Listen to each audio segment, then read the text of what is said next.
For this episode of the A to Z of Bushcraft, we'll be looking at V for vitality. And in the first 3 weeks of March, the sap starts to rise up the birch tree. The sap is an incredibly rich source of vitamin C, and if we drink it, it helps to revitalise us. So for thousands of years, people have drank this sap in order to restore the balance after a long winter and give themselves the necessary vitamins to boost their immune system and really get themselves back on track for the new year. You start to see the buds forming on the ends of the twigs, and that's a sign that the sap is starting to rise. Now, you only have a very short window of opportunity to do this, but if you drill a neat hole into the tree, you can collect some of the sap as it flows through the tree. And that sap is very rich in sugar and minerals and vitamin C. It's a traditional method, driving the drill bit into the wood by hand. It's a method that would have been used for centuries.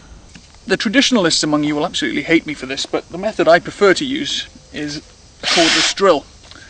Because a cordless drill is a nice fast tool that creates a very, very clean hole in the tree. Now, a tree like this should produce quite a few litres of sap. A large demijohn like this is really worth having because you don't want a small container that will overflow. We're going to make the hole in the tree at a slightly upward angle, so I'm holding the drill so that I can drill in a slightly upward motion. And then we're going to put our piping into there, so you need to have a reasonably close fit. This is a low expense, lightweight option, so just use old water bottles. 2 litre are great. Then maybe you need to check them a little bit more often than a demijohn because they're that bit smaller. But if you strap them around the tree, it puts tension on the pipe, which helps to prevent leaks around it, and you get a really nice flow rate as well. And this sap is an incredibly rich source of vitamins and nutrients, which the tree uses in order to start its new season. So it starts all the buds and the leaves, and this is the fuel that gets everything going.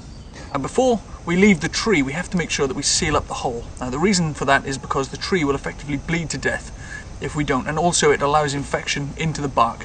So what we need to do is cut some nice pieces of hazel, the same diameter or slightly larger than the diameter of the hole that we've drilled in the tree, and we need to cut some pegs.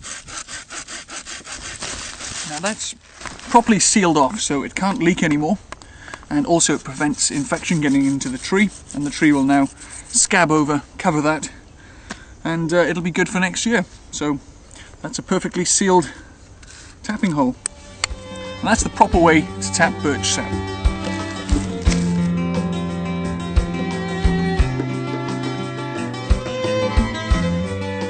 The A to Z of Bushcraft is now out on DVD. Support the series www.azbushcraft.com.